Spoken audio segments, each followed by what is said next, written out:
Hello and welcome to the One Medicine podcast from today's practitioner. In each episode, we share the expertise of a respected thought leader. Some you'll know and others you'll probably meet for the first time.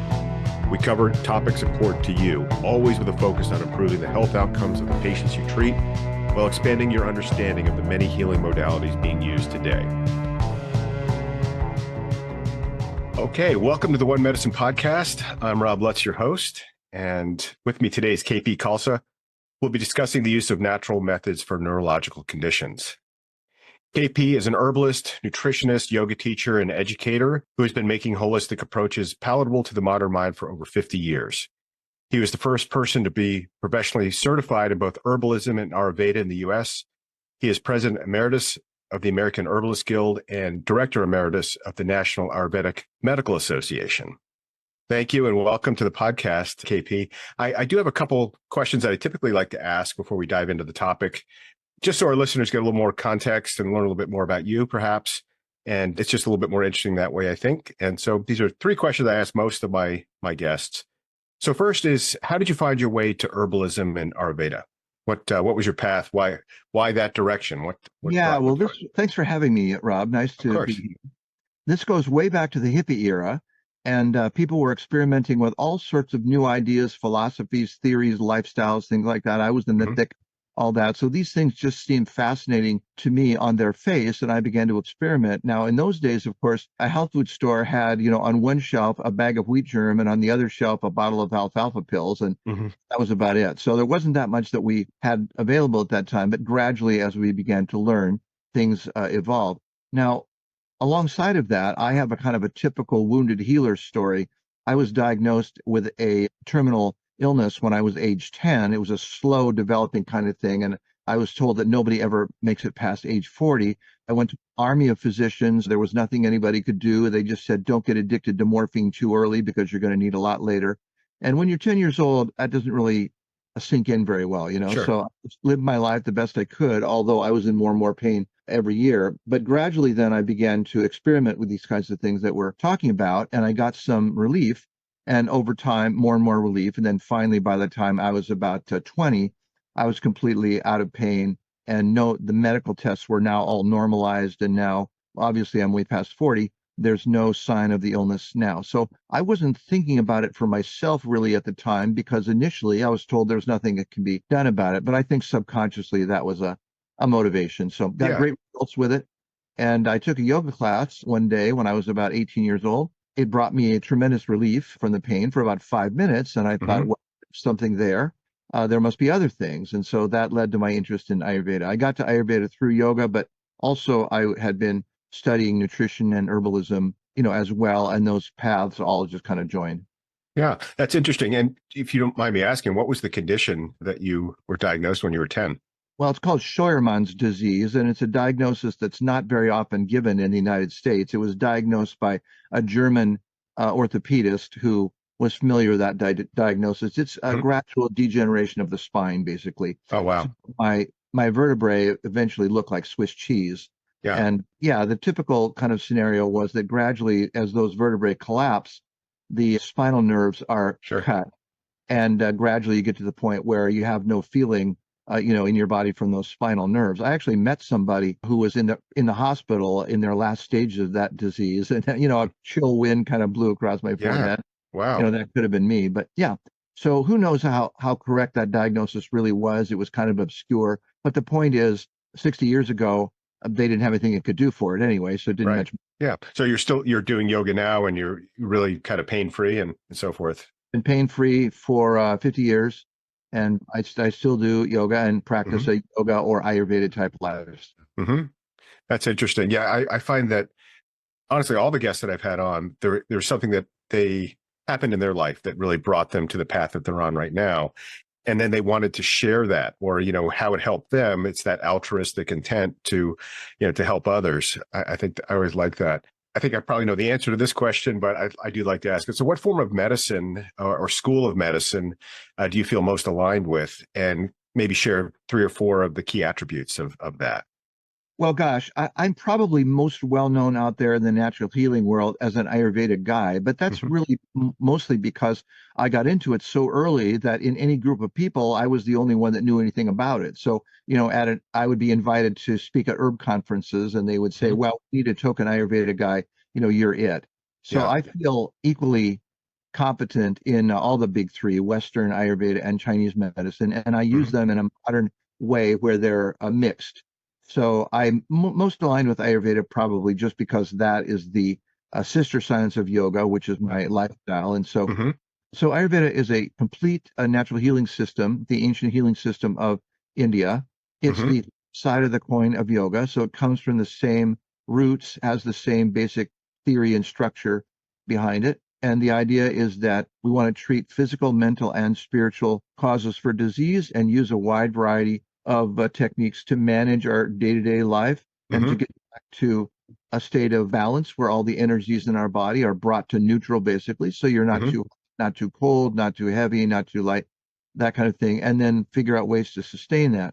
Ayurveda very much relies on herbal medicine. It's Hmm. the main treatment that you would Hmm. expect, but then every other thing you could imagine is involved, all kinds of cleansing procedures, topical procedures, diet, psychology, everything. So a very complete system, and I just found it to work very, very well. Awesome. John Douillard is someone that I've followed for a long time, and where I really first got introduced to Ayurveda. And what I've always felt is traditional Chinese medicine, Ayurveda, these are healing modalities, for lack of a better word, that didn't have $1 billion marketing campaign behind them. This is stuff that has worked for, I guess, thousands of years, right? This is, Yeah, absolutely. yeah. So I find that really interesting. So, there are many modalities being practiced, and it sounds like you're integrating quite a few of those yourself. Do you think there's one underlying or universal principle that kind of connects all of them together? Is there one thing that really all these different healing modalities have in common, do you think? Well, just the idea that you should be in sort of that neutral zone. In Ayurveda, we call it the zone of dynamic balance. You have a little bit of wiggle room. You want to stay in the middle of the freeway. You don't want to veer off into the ditch. Hmm. So it's not being excessive with any given thing.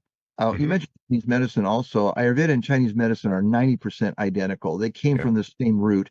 There's a Hmm. little difference in vocabulary. Of course, the pharmacopoeia is a bit different, but when you get down to it, they're essentially identical. So if you know one, it's easy to learn the other. And both of them emphasize that idea of balance. You don't have to Hmm. be perfect, but you want to be more or less in the middle. Takes a while to get back to that place if you live like the average North American has up to this point.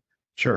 And Western herbalism or Western natural healing had a system of energetics like that. If we go back to about, let's say, 2,300 years ago, there was a pan-Eurasian system of medicine that everybody was practicing. That's about when Hippocrates was practicing. Hmm. And Hippocrates practiced an energetic system of herbal medicine that probably was rooted in Ayurvedic ideas. We don't really know where these ideas came from, but by that time they had already come to their optimized kind of point, and people were practicing in a very similar way. Western natural medicine lost its system of energetics during the Dark Ages in Europe, and then when the Renaissance came, it wasn't picked back up again. So the Western practitioners don't think about those kinds of things like, hot or cold, heavy or light, but they were part of the system originally. You mentioned energetics. Can you just expand on that a little bit Yeah, to some sure. of our? That's a term that we use today to describe this idea that things that you can experience in your own being are the things that we want to be aware of. So it doesn't take any kind of fancy equipment or gizmos or blood tests or x-rays. If an herb makes you feel hotter, then we call it, a hot herb. Out into the environment, if the weather is dry, you get drier. So the environment affects you. Like increases like. If you eat a bunch of wet food, you're going to get wetter. So we look at mainly temperature, moisture, and weight, but there are other more subtle kinds of circumstances. And so Hmm. we not only the chemical action of any particular remedy and how it may affect a particular symptom, but how it affects your entire body. If we would take, for example, garlic versus golden seal, those are both antimicrobial herbs, and they could kill the bacterium in any given case. But garlic is hot and golden seal is cold. Hmm. And depending on the person and their underlying state of energetics, we could either bring them in general, in addition to the infection, more back into balance, or we could push them further out of balance by choosing the correct one or the wrong one. So are you choosing the correct one based on their dosha or how they are presenting at that time, or is it both really? I think when you say dosha, I think what you're talking about is the constitution, which is a common misunderstanding. So doshas are combinations of those energetic characteristics. There are three of them, and they're primal metabolic forces that run our entire body. So we're made of our doshas. Everybody has all three doshas. From the Ayurvedic point of view, that's what we're trying to bring back into balance. But those are just code words for combinations of these ideas of energetics. So we look at the doshic balance in two ways. One is the constitution, or the underlying blueprint for your body, the way your body is supposed to work. And that's a little bit different for everybody. There's again, within this zone of dynamic balance, some people naturally run a little hotter or colder, or a little wetter or drier, but it's all within a zone of neutrality. And you have the tendency then for that particular constitution to manifest throughout your entire life. That's what we're trying to get back to. I see. The current energy balance is what's going on at the moment. For many people, it's quite similar to their constitution, but it can be any different thing. So you can be a person who has been dry most of your life, a dry constitution, and then you did something through lifestyle or food choices that caused you to retain water or get slimier, more lubricated, overly lubricated. And so we would want to treat that wet or slimy aspect of your being, your energy balance, until we brought it back to the middle there, to that slightly dry person that you are programmed to be, and then sustain through the rest of life. I see. That's great. And so thank you for answering those questions. Again, I think gives a little more context, kind of sets us up for what we're going to talk about today, which is using natural methods for neurological conditions. Yeah. And again, what I'd like to do is really just hand it over to you. Where would you like to start? What do you want our listeners to walk away with today? But I'd like for you to just kind of take it in whatever direction you like. I've got a few questions I'll ask along the way, but where would you like to start? Yeah, well, my interest in neurology started not with any grand plan. I was requested to teach a class on holistic neurology at a school of pharmacy. And so as I pulled everything frantically together that I knew for this class, I said, hey, this is something that's really fascinating, something that most people don't know a lot about. I think a lot of our audience has never really delved into the neurological side of things with natural medicine. And it turns out that we can do some really great things. So we've been working on these ideas for about 50 years as we have worked to restore natural medicine in North America. So this great renaissance that we're in now, and I was in that small group of people that began to start this whole thing to get it back to where it is now. And of course, now we've accomplished that. We have schools and books and credentials and trainings of any kind. So I became fascinated by these neurological conditions and ended up just sort of slowly sliding into that direction. Now it's most of what I do. So it's an area that I think people appreciate being able to benefit from, because most people are not very satisfied with their conventional treatment of their neurological condition, whether it's migraine or seizure disorders or cognitive issues. So we can do a lot of good with very few side effects or problems. And over the last, let's say, 20 years, there have been a lot of discoveries about how to merge these major healing systems in a way that allows us to use the best from all over and really great results with these conditions. That's great. So you mentioned a few of the neurological conditions. Are there others that kind of fall into this category that seem to be you're most successful with a natural approach? Any of those neurological conditions? Well, sure. So I mentioned seizure disorders, migraine, and cognitive kinds of issues, but facial pain like trigeminal neuralgia, multiple sclerosis. I probably deal with more multiple sclerosis. There's probably two of us that deal with that the most. That's the thing that if you'd ask me 20 years ago how well we could do with that, I'd say, well, we can slow it down. We can make some progress. Now I would say we can completely conquer it with, again, discoveries that have been made in natural medicine from all these systems. And that includes modern things like supplements and ancient treatments like herbal medicine or dietary change. Neuropathy would be another one. Now, one that we're really digging into now is Parkinson's. I've dealt with very little Parkinson's because it's a disease of elders as opposed to, let's say, migraine or MS that tends to be earlier. So the generation before my generation, the baby boomers, had no interest in natural medicine. So we couldn't work with it and practice, on that. But now the baby boomers are of an age that they're starting to develop Parkinson's and they are interested in natural medicine. And so they're seeking us out for those kinds of ideas. I would say that we don't have it nailed down yet. I think there are a lot of very promising things. We can treat symptoms pretty well with natural medicines. We can make good progress. A number of people who are symptom free, but we just don't know how well that's going to progress over time because we have a whole generation of that. So that one's right on the cusp. I think we're going to do very well with it. But anyway, a wide variety of these things that medicine deals with, but has a lot of disadvantages. And so we can get results. Yeah. And by disadvantages, you probably mean side effects of the medications that are being prescribed. I know migraines. I know my daughter has migraines, and her practitioner said she's now seen a functional medicine doctor and it's been much, much better. But before that, here's a drug. If this doesn't work, we've got 30 others we'll try. And, exactly. It just quality of life, dropped off dramatically when she takes those things. Headache might go away, but anyway, it's not a sustainable model, I think, for her. So she's felt good about her progress that she's made with a more, functional medicine doctor. Excellent. So maybe let's just talk about one of those conditions to start with. Yeah. I know migraines are obviously because I know lots of women who have migraines, a lot of folks on my side. So what would your approach be if a young woman came in and, says, oh, gosh, I'm getting migraines a couple times a week? This is a great example because we've been working on this for a long time now and we've nailed it. We have very good treatments that will abort an attack, treatments that will prevent migraine from ever happening. You take the remedies for 2-3 days, you get them saturated into your body, and then you never have another migraine. And then long-term cure or stabilization of the situation. It's about 99% resolvable all the way along. So usually I would expect to begin to give people some tools to abort an attack if they were to have an attack sometime in the near future, but also get going with preventive kinds of things, which again, within a week, usually we can find some combination of things that will prevent it completely.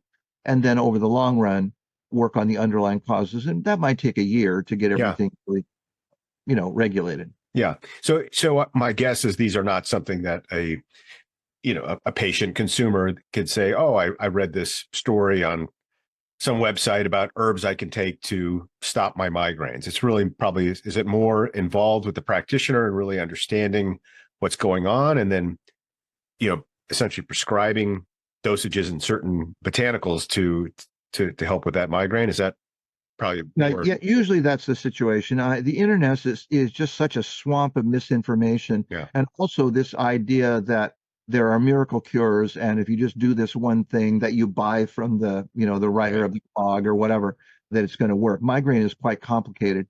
And sometimes people hit the bullseye immediately. But what we see is that we know there are many remedies that have shown some benefit for migraine in the science, probably 20 of them natural remedies. And so what usually happens is that all 20 of those go into a pill in some small amount.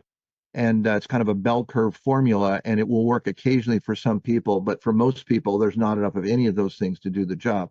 Probably your audience has heard of a lot of those things, but whether or not they've figured out the nuances of putting them together with an individual client is another matter. So that would take obviously significant training for them to get versed enough to be able to do that. Where would they go to get that kind of training in your mind? Well, certainly my school offers many trainings at a professional level and for lay people. You could learn enough in a weekend to be able to do pretty well if you were just focusing on migraine only.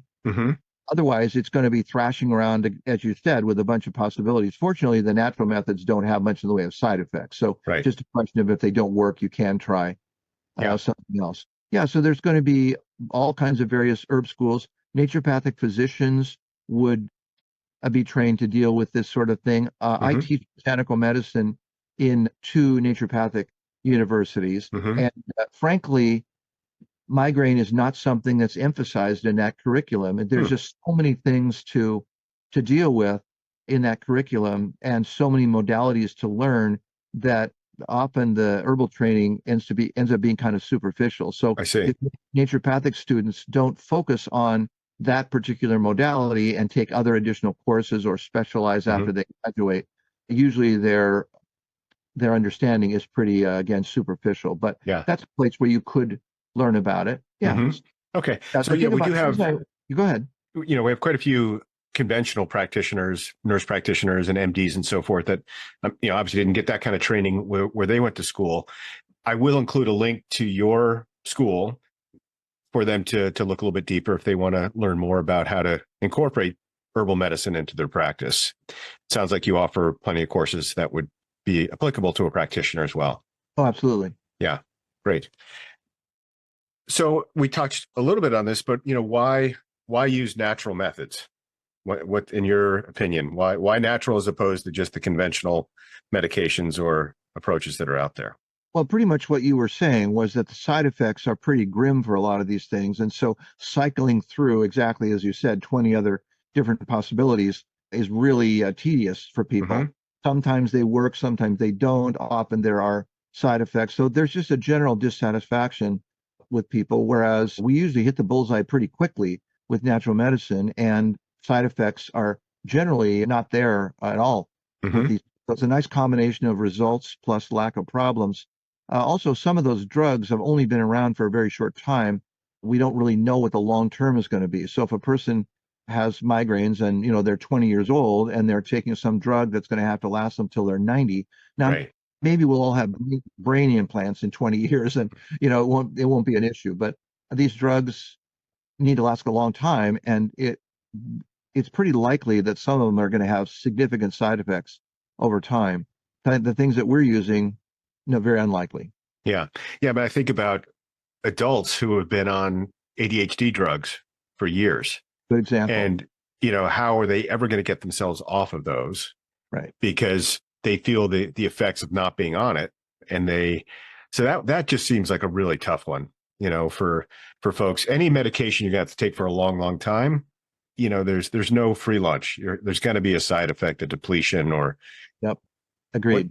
So how would you recommend, let's say, someone who is on an ADHD medication to, resolve that and get off of those medications and alleviate the symptoms? Well, we use a cross taper for all these things. And thanks for mentioning ADHD, because that's one of the conditions that falls in this category. And generally, we do very well with it. So anytime anybody is taking some kind of a psychoactive medication or a neurological medication, we use a cross taper. So they gradually begin to reduce the dose of the drug as we gradually begin to increase the dose of the remedy that we're talking about. Usually a 10% taper is pretty good. Usually you're not risking symptoms coming back for people. You're not risking doing too much or too little of something. So that would take 2 months, let's say 10% per month over 10 months. The taper would be complete. An example of an herb we might use for ADHD is the herb calamus. And in fact, that's a very general remedy for a lot of neurological issues, great for seizure disorder and migraine, in fact, we're talking about. So calamus is an herb that it's a root, and it grows all across Eurasia, but mainly focused on its benefit in Ayurveda. Chinese medicine uses it exactly the same way. So this is a very effective brain regulator, let's call it. It promotes circulation to the brain and just helps in ways that we don't even really understand many different neurological kinds of conditions. But I recommend calamus when I'm teaching to my medical students, because they're having a lot of difficulty with memorization and that kind of thing. It's just overwhelmed. And then by the end of the year, everybody in the school is taking it because it works so well that they told their friends, and so they can stay up till 2 a.m. Memorizing things, and they don't have that, I just read a page but I can't remember anything. That was a kind of deal. So it enhances cognition, awareness. Traditionally, it's said to enhance speech, or the ability to express yourself, the connection between the brain and speech. And I've seen some really dramatic kinds of things with that. I've used it with a number of nonverbal people with autism, and it was astounding. It just flips a switch, and all that was in there, but they just couldn't organize it to get it out of their mouth. And 2, 3, 4 weeks later, they're talking like crazy. Yeah, an amazing herb. That's amazing. And I've never heard of that. Does it go by any other names? Well, the Ayurvedic name is Vacha, Vacha, which actually does literally mean speech. Calamus is the scientific name, and usually that's what people use as the common name as well. Now, Mm-hmm. one tricky thing about it is that it's extremely nauseating. So I need to say that again. So Okay. most people can't tolerate more than about 4 grams, but it's a very potent herb, so you don't need more than that. Mm-hmm. So typically you'd want to start with about, let's say, 250 milligrams and work up in 250 milligram increments, divided doses with food, just to make sure. And if you get up to the results that you want, great. I never have any nausea problems with my clients because we do that sort of incremental dose Mm-hmm. increase, Mm-hmm. and we don't get up to the place where it's a problem. But if you or I swallowed 4 grams of calamus right now on an empty stomach, we'd be puking all over the place. So we have to be careful with it. Yeah. So is there a preferred delivery of botanicals? Do you like the tinctures? Do you like the whole herb, that like in a tea or something like that? That is a great question, and one of the most misunderstood areas of natural medicine. And I think, frankly, a lot of practitioners listening to this are confused about that. So, generally speaking, I recommend using things in the form that they've been used traditionally. Mm-hmm. Chinese medicine decocts everything. They make a soup out of it and you drink that. That has advantages and disadvantages. Tinctures are typical in Europe. Ayurveda has many preparations, but mainly powder. So you stir the powder into something mushy like ghee or warm milk or something and get it down in that way. So Mm-hmm. all these cultures have experimented with ways of using these things over thousands of years, and they've figured out which things work. So, for Mm-hmm. example, ashwagandha, an herb that everybody I'm sure has Sure. heard of, the active ingredients are not very water soluble. So it's not very often used as a tea in Ayurveda, mostly as a powder. And in modern times, that would be a capsule or a tablet. With tinctures, the active ingredient has to be alcohol soluble. So you can't just take any old herb, throw it in a bucket with a bunch of vodka, and expect that you've made a tincture. So we have to know about the solubility of the active ingredients. Some Mm-hmm. of that can be determined scientifically to some extent, but all these things have been worked out traditionally. And if we use it in the form it was used traditionally, then we know it's going to work. Then we can experiment with other ways of using it, and maybe it will or won't. So I use all those preparations plus many more. Mm-hmm. Some medicated wines, things that go up your nose, gargles, topical things, things you put in your eye, so many different kinds of preparations depending. So we can't just pick one and have a preference for it because the client likes it or I like it. Right. I like that. And so what would you say to let's say a conventional MD who's listening to this, who doesn't have a background in herbal medicine, and they're like, well, I want to see the studies. I want to see the double-blind, placebo-controlled studies. Again, I think I know where your answer will go, but I'd like to hear you. How do you address that concern or skepticism with someone who's more conventional looking at some of these things? Well, if there are such studies, then we can refer to them. And there are remarkably many more than people are aware of. So we hear just endless repetition from conventional practitioners that there's no scientific information on these things, which is just overtly not true. They just been told that and they believed it, maybe in medical school or at a conference or whatever, and they didn't look for themselves. But if you go to Medline and dig into a bunch of these things, there's much more evidence than people think. But otherwise, traditional use is what it is, and you just have to decide if that's adequate for you. People have been experimenting with these things for literally thousands of years. And yeah, they may have missed some things, and we just have to account for that. But I think that not using them because we don't have enough scientific validation yet is a worse problem. So overwhelmingly, we see that these things tend to work very well and have very few problems. And, millions of people are taking these things all over the world, and we're not seeing an epidemic of problems from them. So you just have to decide how much validation you need and then decide to forge ahead or not. Yeah, I mean, I think the modern mind, for lack of a better term, is we're so skeptical because we see all the false claims being made to make a dollar, right? Yeah. But I think traditional Chinese medicine and Ayurveda, their intent when they developed was to help people, to heal people. And if something worked in this form, using it this way, let's put it over here. We're going to remember that. We're going to keep using that. If it didn't work, we just got rid of it. There was no motivation to, hey, we're going to sell a lot more ginseng if we tell people it does this, right? Yeah. So I think that, to me, that's why I look at some of these traditional healing modalities and as something that we should really pay more attention to, and kind of lighten our criteria that it has to have a double-blind placebo-controlled study, because it's just not going to say it's not going to happen, but it's less likely. But let's stick with what works. If it's traditional and it's support, there's a reason why, and should pay attention to it, especially those that have really spent so much time with it, like yourself. What would you say? And we just talked about one for ADHD, but what are some natural treatments that really bring the goods for neurological conditions? I would say that my favorite herb for neurological issues is the herb gotukola, Gotukola. It's a very well-known herb, but it's often not used correctly. So it's a very mild herb. The doses need to be much higher than people are used to. So typically 30 grams as tea. So when we talk about tea doses in the natural healing world, we talk about the weight of the dry herb that's then going to be brewed into tea. So 30 grams. It's a heaped palmful of gotukola, a heaped handful of gotukola. It just seems like way more than it should be. So clients are concerned about that. It's way more than conventional practitioners have seen, and frankly, way more than most modern trained herbalists would use. Gotukola sneaked its way into Western herbalism in the 1800s and has been used there as a Western herb. In fact, I learned about it as a Western herb before learning about an Ayurvedic herb, but it's typically used at just a gram or two a day, and either in tincture or a pill form. And it's just such a low dose that it just doesn't do anything. So that one is just universally applicable for everything from everything we talked about to traumatic injury to the nerves, neurological diseases like MS. It's my pillar recommendation for MS, that's for sure. So there's one. Another one that's somewhat similar from Ayurveda is Shankpushpi. That's Shanka Pushpi, Shankpushpi. Very general neurological regulator.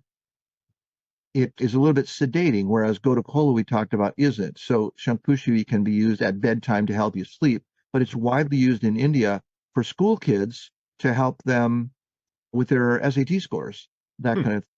So very good generally neurologically. How would that help with their SAT scores? What would be the... It increases their intellectual functioning. Yeah, it's very, very well known. I don't know if, any given kid, we don't have a double-blind study about whether, it's going to work there, but it's widely known, and they just cognitively function better when taking it. Yeah. So when you make a tea, let's say with the gotukola, and you put the 30 grams, how hot should the water be? That should be infused. In terms of tea preparation, we have two kinds of tea. Infusion, which is used for more delicate parts like leaves and flowers, and decoction, which is used for rougher parts like roots and bark. So this one is going to be infused, in other words, steeped. So you're going to put it into water that's just been boiled, and then put the lid on, maybe wrap up the pot in towel or something, and then infuse it for up to 24 hours. Then strain it out. You have to strain it with tremendous pressure to get all the last medicine out of the dregs. The minimum amount of water you would want to use would be 500 milliliters or a pint of water. So 30 grams is about an ounce. So an ounce to a pint is the classic minimal amount. Otherwise, you don't get full extraction. You can use more than that if you want. If you want to use a quart, that will be fine. That will extract constituents, but then you have to drink the whole quart. Got it. Yeah. And so no danger of, reducing the efficacy of it by having such hot water. I know that can happen with some things. Yeah, these are all individual cases, and you have to learn about those specifically. Sure. Gotukola, it works perfectly fine as a tea. It's been used for thousands of years that way. We know a lot about it. In fact, there's one that has a lot of science. If you go to Medline and look that up and use the scientific name and or the common name here, you'll find a few dozen studies on gotukola. Okay. Yeah. This was back probably 20 years ago. I worked with a group out of Boston, and we published the commissioning monographs out of Germany. And are those continued updated? And do they set still a thing? It was a big deal back then for us, but I'm just curious, is that the commissioning, is that still producing monographs and research and things like that? The actual German commission might be producing things, but the book has not been updated to my knowledge ever.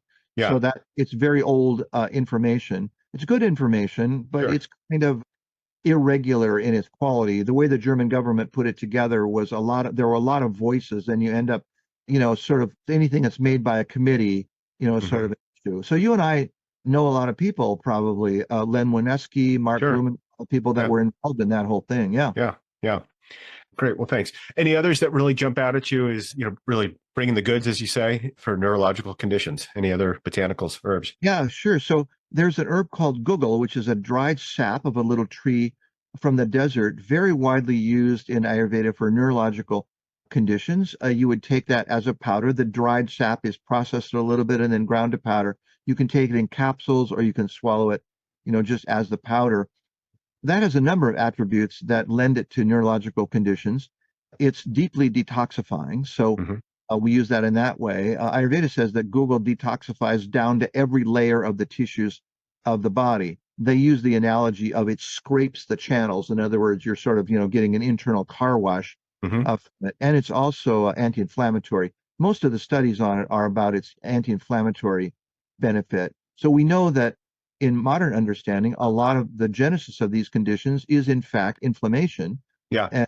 and underlying subclinical inflammation that just is cooking your brain year after year for your entire life. We know Alzheimer's is now highly associated with inflammation. Hmm. So Google detoxifies the tissues, and in the case of the brain and nervous system, there's a bunch of detritus that our brain produces every hour that it's functioning, and during the night, a cleanup crew comes in and detoxifies all that material. Yeah. So detox is a major thing we need to be aware of with the brain, and then inflammation. So Google just fits the bill perfectly there. Typical dose of that to get started might be as much as, let's say, 10 grams, and maintenance dose might be just a gram or two, which brings up another matter along with the correct preparation we were talking about, is the idea of loading doses.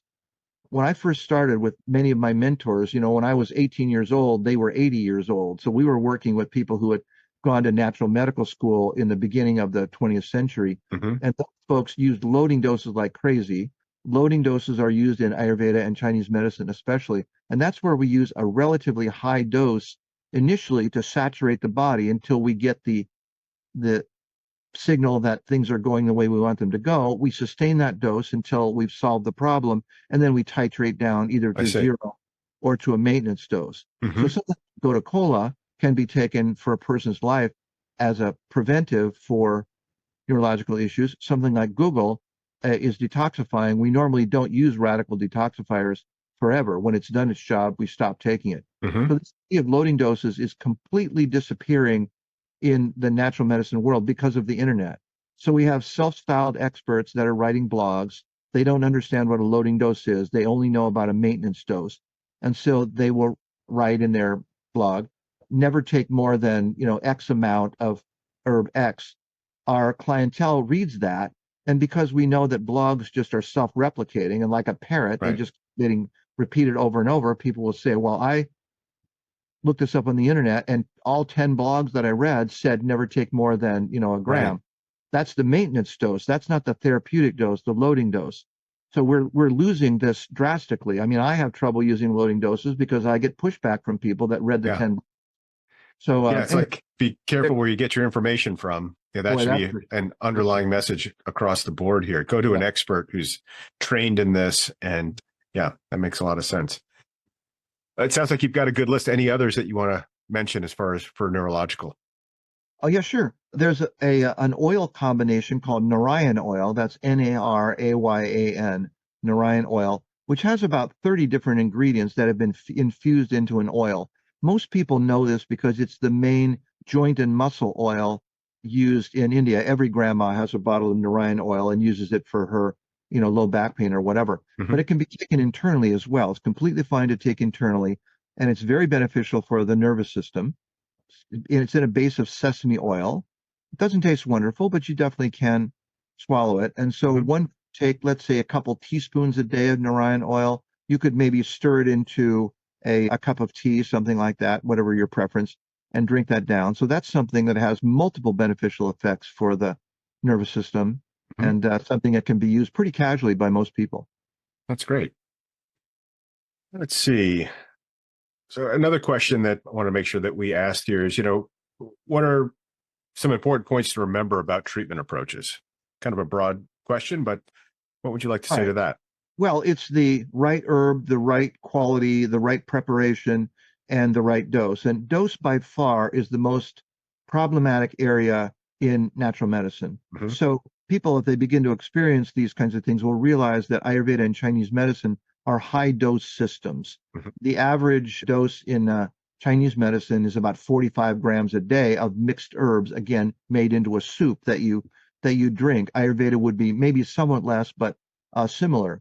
The average dose that's used by Western natural practitioners very often are, of these botanicals, a gram or half a gram, and they're just nowhere near the dose that's really going to do anything. So we have to study that carefully, figure out what's really going to work. The whole issue with the loading doses we talked about, that's a factor now that's causing people to use lower and lower doses, but especially with tinctures. In Europe, tinctures are not dosed by the drop, they're dosed by the teaspoon. So a typical dose of most tinctures in Europe is a teaspoon 3 times a day of the tincture, but that's even only equivalent to about 3 grams of medicine. So when you're taking 10 drops, it's just nothing. I don't Yeah. know how this all got started, but there's a mass hallucination in our culture that tinctures are somehow super powerful medicine and you're supposed to take 10 drops. That's the dose that the manufacturer thinks won't freak you out, not the dose that actually is going to do anything. So we need to figure out that dose. When we first started getting interested in tinctures going back, 45 years, we looked at the doses that were being used in Europe and Australia, and very often they were 7 to 15 times higher than the dose that people were using here. So Hmm.